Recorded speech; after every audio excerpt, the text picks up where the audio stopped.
Welcome to Paranormal Palace Radio, where truth equals reality, and truth is often stranger than fiction. Hello, everyone. Welcome to Paranormal Palace Radio. This is your host, Royce, the Redneck Radio Man. Joining me tonight is going to be Marc Sima, and we're going to talk about his novel, Texas Lights. And this is a book that's, it's a novel that's really written around the Stephenville sighting that got so much mass media attention here a few years back. I want to say it was 2008, if memory serves. I could be off on that one. And I've had the MUFON investigator on that was handling that, as well as Angela Joyner. And y'all could probably find that in my archives. So I do have at least a little bit of knowledge about that, but that's not really the most important thing, seeing as how this is a novel that was just, geared around it, in other words. So this is something that I've read, and I found it to be a very extremely entertaining book, while at the same time being a very probable case scenario that could well have happened. Not that it did, but it could have. So it's really very interesting to get to read this and see where this guy's gone with it. But before we get to that, I want to remind everybody that the call-in number is 832-632-7904. And if you want to learn more about Marc, you can go to www.marcsima.blogspot.com. And you can find his book, the link to it, underneath his picture and description, and his book description underneath the chat room down here. And it'll take you straight to Amazon, where you can purchase the book at Amazon if you're interested in it. And don't forget to invite your friends to ParanormalPalace.com if you like the show, and get them to join us here in chat, and we can have some interesting conversation going on during the show here, and people can always ask questions in chat. So, Marc, how are you doing tonight? Great. Thank you for having me. Well, I want to thank you for coming on to the show with me, and the description I gave of your book, was that a pretty accurate description? That's great. I have nothing to add. I think that's perfect. Okay, well, real quick, like what I usually like to do to, get the show started is to have my guests tell a little something about themselves and what led them to write the book that they're writing, or whatever it is they're involved in, and, kind of break the ice and let the listeners get a feel of the guest. You know what I'm saying? Of course. So, I'm born in Switzerland. I grew up in Paris. I spent a lot of time in Canada. I know your country very well. I've traveled many times. Love the United States. I love the kind people of the many states I've visited. So I have many American friends too. I'm now teaching in Beijing. So after basically a professional life that took me in many different countries, I was doing development projects in Africa, in the Middle East, in Asia. And I guess my passion has been to discover a world, and in it there are many interesting topics, many mysteries too. Even in a very material world, still there are things that are unknown. And over the years, I discovered that in different cultures, and wherever I've been, either in my hometown in Europe, or coming to America, or but also in Asia, in Africa, in the Middle East, this UFO thing is everywhere. It's everywhere. It is very much the same phenomenon. People see the same. But it's interesting is in different culture, it kind of relate to different things in their belief system, and but we have a global phenomenon, and it's still a mystery. So the topic really interested me for a very long time, and I guess it took me 48 years to decide to sit down and to write a story with the UFO being a main theme. So while I teach in Beijing, I have time during semesters and during my semester as well, in between semesters to write my novels. So Texas Lights is it's sort of a fictional revisit of Stephenville Lights 2008, which was the latest, I think the most recent mass sighting of a UFO in the world. And also it was a very, very important moment because it was a mass sighting after the internet started to be prevalent. At a time where we were connected already instantaneously all over the world. And I think we can go back to that part.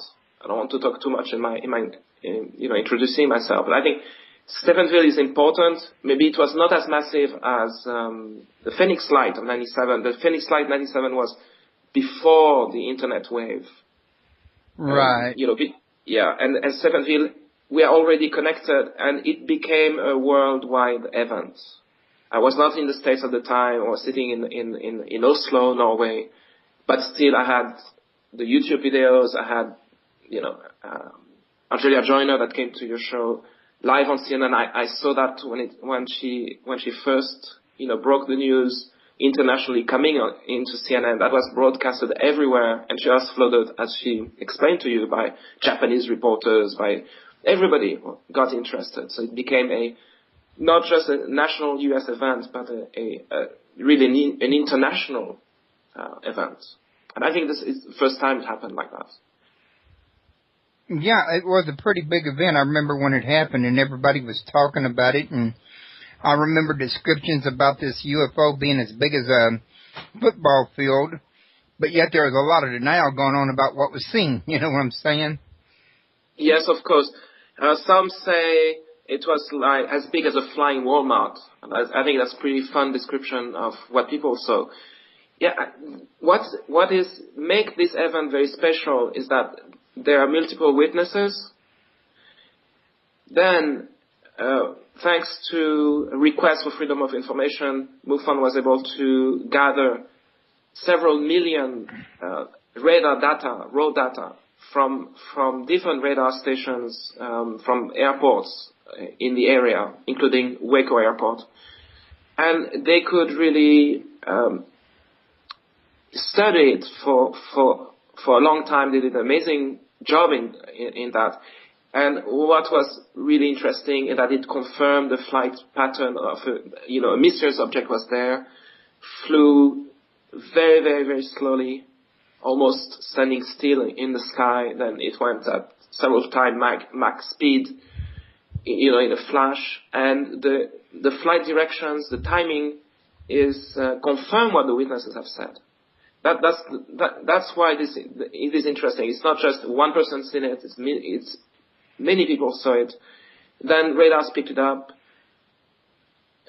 People don't know what it was. It was an unknown object. It was very large. And then the third aspect made it really intriguing for me, and it's at the core, at least at the beginning of the story. That's when I got my story, is that at 8 p.m., so they tracked the object for 4 hours, and at 8 p.m., the object is as close as 10 miles from President Bush summer residence, from the ranch, from the western White House. And to imagine that a flying Walmart, post 9/11 world, where we are very, very security conscious, to imagine that an unknown flying object the size of a flying Walmart could come 10 miles from the presidential ranch is quite an amazing aspect. And the mainstream media have not picked up on it, but I was very, very intrigued by that development. Right. So my book is really about, I start with the event, and I try to imagine what would have happened if the U.S. president had been there that day at the ranch, and what would have happened if a foreign head of state was about to arrive for one of their bilateral meetings. Putin had been there, a number of the Spanish prime minister has been there, UN Secretary General had visited the ranch, and you had this sort of very informal, Texas barbecue, but it's all with, their foreign ministers, Secretary of State, Pentagon involvement, very, very important state-to-state discussion, meeting the most powerful man in the world. And what would have happened if, flying Walmart of unknown origin would hover of the ranch. So that's when I got my story, and I run with it. Right. Well, you really ran quite a ways with it too.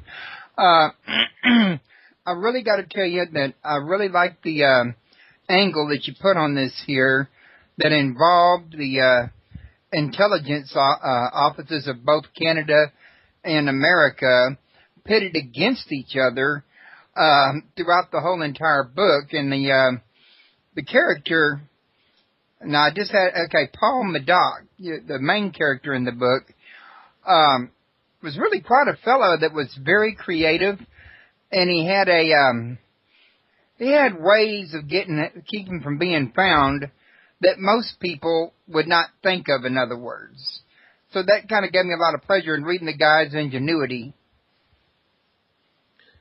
I think he's a real hero. So he does things that I can't do, that most people cannot do, and that I try to create a really entertaining story. So that was my one of the, what I like to read are really fun stories. I like to be entertained when I read a novel. So perhaps when I was writing some chapters, I was laughing loud, and I kept laughing reading it again. So and then I know that people found the same passage, entertaining and fun. Paul Madoc is Canadian. It provides a little different angle than if he was an American spy. So it's sort of looking at the United States, looking at UFO phenomena in America from a slightly different angle. So he has to go undercover to come to Erath County, Texas, undercover. The reason is after the event, the American government doesn't want to provide information to the Canadian administration, don't want to tell the Canadian Prime Minister, why the trip had been cancelled just a few minutes before he was about to take off from Ottawa to fly directly to Waco Airport. And the Prime Minister is intrigued, and he really wants to know what happens, and he doesn't take the short sort of curt answer from the U.S. side saying, this is national secret, we don't want to share information, there was a breach of security at the ranch, and beyond that, please don't ask further. And he's a little bit worried because he also saw live on CNN the event, breaking live, and this huge light seen only a few miles away. Stephenville is 60 miles from the ranch, or 70 miles from the president's ranch. So he's still in the VIP lounge of the Ottawa airport, waiting for departure, and he sees live this the CNN broadcast, and it's an embarrassment, of course, in front of the journalists that are accompanying him. It's a big thing for him to get on this to do this visit, and he has also a international conference that will happen in a few months from then in Vancouver, and he's worried. Could it be really this flying Walmart, this large UFO that has cancelled my visit to the ranch? What would happen if I have all the G20 head of states in Vancouver a few months from now, and similar event happens? What is the nature of UFOs? And he's really asking is basically Secret Service, the Canadian homegrown CSIS, which is a mix between Secret Service and the Canadian CIA, if you want. And he requests that the best agent be sent undercover because the Canadians don't want to ruffle feathers. They don't want to be caught trying to find out what really happened in Erath County that day. So Madoc is sent to investigate. Right. Now, I was also going to ask you, because a lot of authors would do this, they kind of hope that the book they have, even if it's a novel, will sometimes accomplish a goal of some kind, like get people to thinking about a certain topic or something. Is there anything that you had hoped that your book might achieve? First of all, I I'm surprised that a world phenomenon that is so prevalent, UFOs, either we think they're totally ridiculous, either we think we don't believe in the phenomena at all, or we have seen them and we believe there is something mysterious, although unknown, and as far as we can tell so far. There's no absolute truth about UFOs. It's still in fiction, in contemporary fiction, they're nowhere to be found. And I found there's a discrepancy here.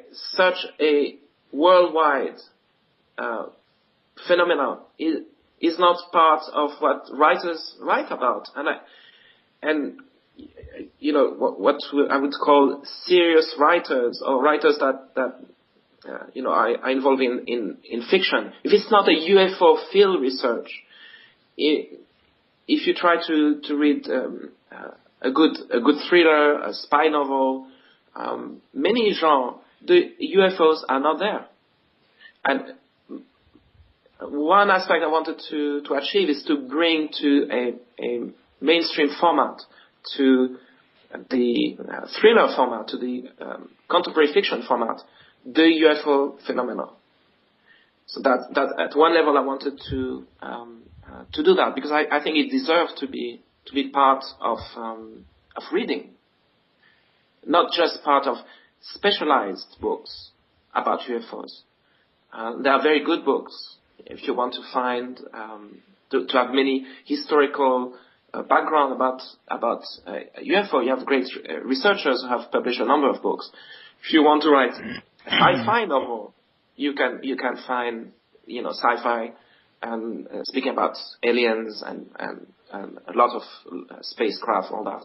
And New Age novels, yes, you can maybe find alien and extra-dimensional and so on. But a sort of a thriller, you will not find UFOs in thrillers. So I wanted to somehow to fill the gap.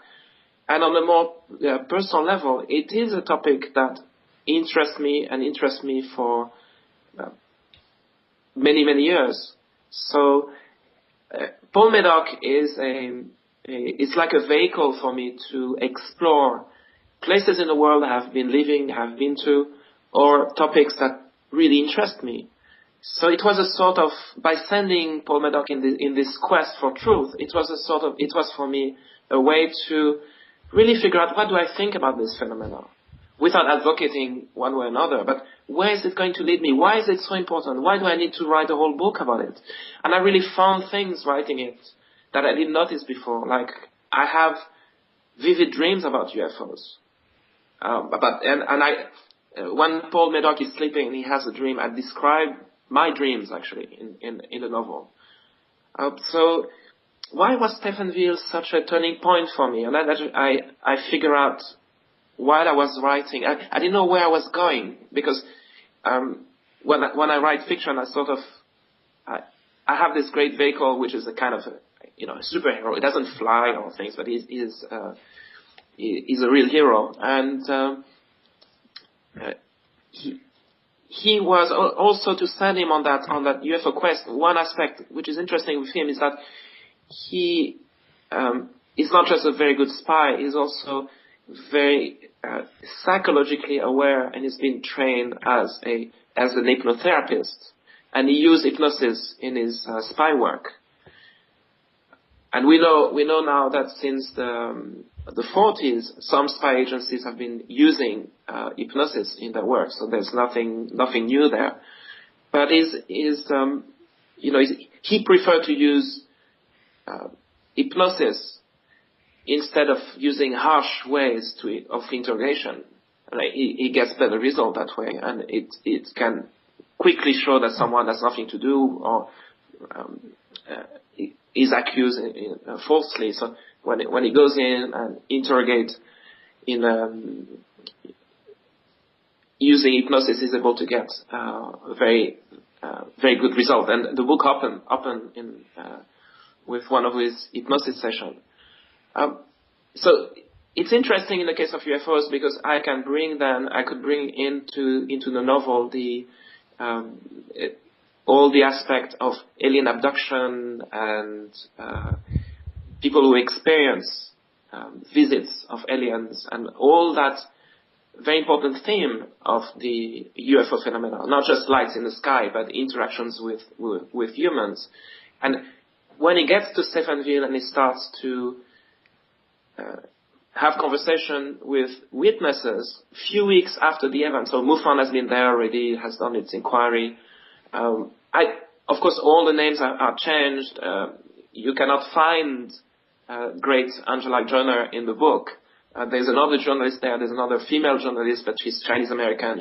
It's of course fictional character, but I wanted to have a female reporter at the heart of the story because I think the Stephenville event is linked to Joyner forever because she broke the story because she's still part of our collective consciousness about the event.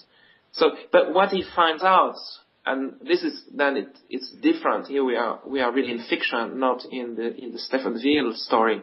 Is that he finds out that when he talks to the witnesses that some have been abducted and the object is still coming. This spaceship, whatever it is still coming and abducting the same people over and over again. So, not to tell too much about the story, Medoku really wants to crack that mystery. He really wants to find out what it is, decide that the best way to really go at the core of the mystery is to try to get abducted himself. Okay. Now, there were some other issues you was wanting to bring up as well during this here, and I don't want to accidentally miss them, so let's... Okay.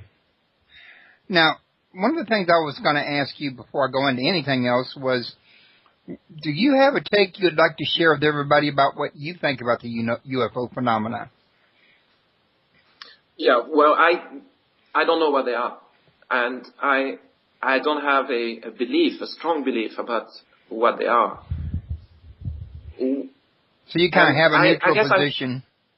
I guess I was less sure at the beginning of the book about what I thought about them than I was at the end of it, because it's an investigation to a lot. You know, Paul Medoc is going to be chased by Secret Service, by Homeland Security when they are going to find out that an undercover intruder, is in Araf County, and they are trying to catch him, and he has to scramble out of the place really quick, not to be caught. So, it's really it's very much a quest for truth, and it was a way for me to figure out what do I really think about it, and so kind of in a sense, Paul Medoc kind of represents you in a sense. Well, to an extent, although. You know, he's more qualified than me, and he does things that I could never do in my life. You know, go undercover here, or carry a gun in the trunk of his safe in his car. They do things that you know, I'm just a teacher here in Beijing. So but of course. I give him all that I know about the phenomena, and you know, I give my characters my very fond memory of Texas and driving around the U.S. But what I think about the phenomena itself is that there is how could I phrase that?